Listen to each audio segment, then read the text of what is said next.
Chief minister good governance associates ये योजना 2016 में हमने बनाई थी और उसमें 25 CMGGS इनको सारे देश भर के लोगों के फार्म लेकर के उनकी एप्लीकेशन लेकर के उनकी सिलेक्शन हुई थी।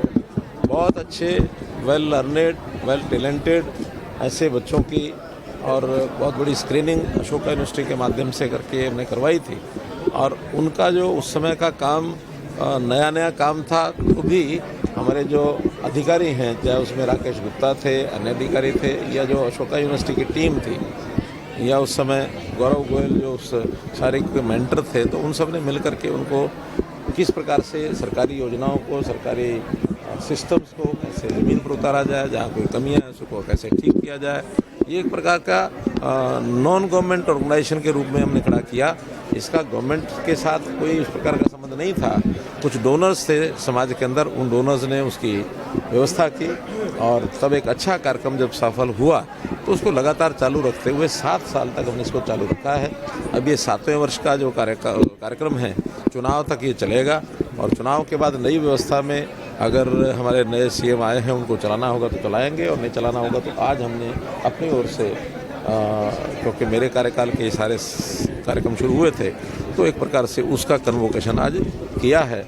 मैं इनकी सराहना करता हूं कि जो भी काम इनको बताए हैं, जितने प्रोग्राम हमारे नए चले, चाहे उसमें बेटी बचाओ बेटी पढ़ाओ का अभियान था, चाहे उसके अंदर स्वच्छता का विषय था, चाहे उसमें बच्चों का हाइजीन का विषय उसमें था, बच्चों के न्यूट्रिशन का विषय था, या CM विंडो की बात थी, या इसी प्रकार से अभी जैसे लास्ट में लाल डोरा मुक्त गांव करने का विषय था, वो हमने इसमें चलाया।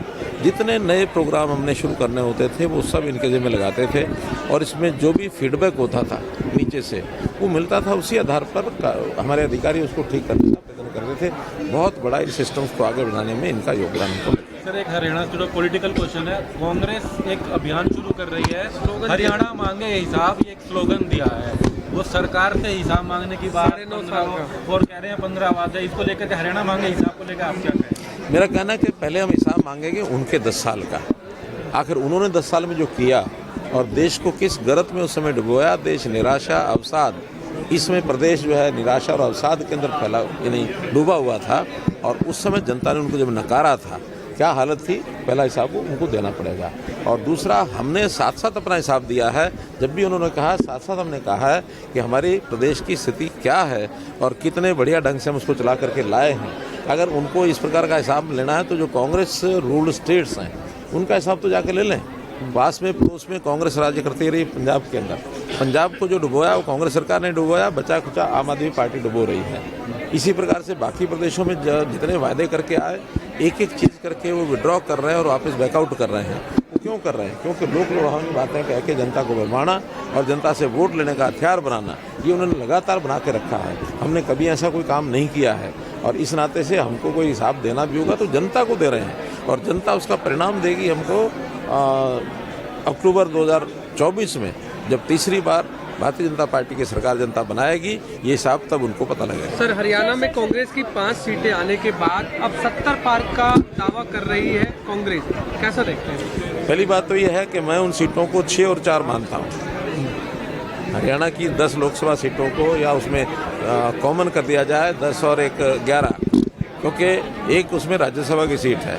उन्होंने अगर 5 लोकसभा की जीती हैं तो एक राज्यसभा की वो हारने जा रहे हैं। नेट इजाफा उनको 4 का हो रहा है। हमको 5 लोकसभा प्लस 1 राज्यसभा ऐसा मिला के 6 का हमारे टैली बन रही है।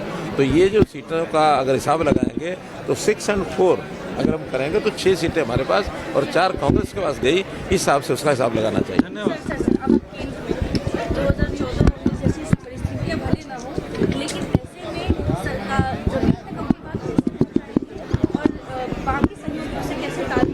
देखिए, केंद्र के विषय मेरे लिए बहुत अभी नए हैं। अभी तो मुझे मात्र 1 महीना हुआ है, तो इस 1 महीने में अपने विभागों का अध्ययन करना ये बड़ा विषय है। अभी और इसमें 1 महीना लगेगा। हम जनता को जो देना चाहते हैं तो हर विभाग के हिसाब से हर मंत्री, हर विभाग का जो सिस्टम है वो समझ करके जनता को अपनी ओर से जो देना बेस्ट देंगे। हमसे जुड़े रहने के लिए हमारे YouTube चैनल को सब्सक्राइब करें और नई वीडियो की नोटिफिकेशन के लिए बेल आइकॉन को दबाएं। अगर आप ये वीडियो Facebook पर देख रहे हैं तो लाइक जरूर करें और ज्यादा से ज्यादा शेयर करें। धन्यवाद।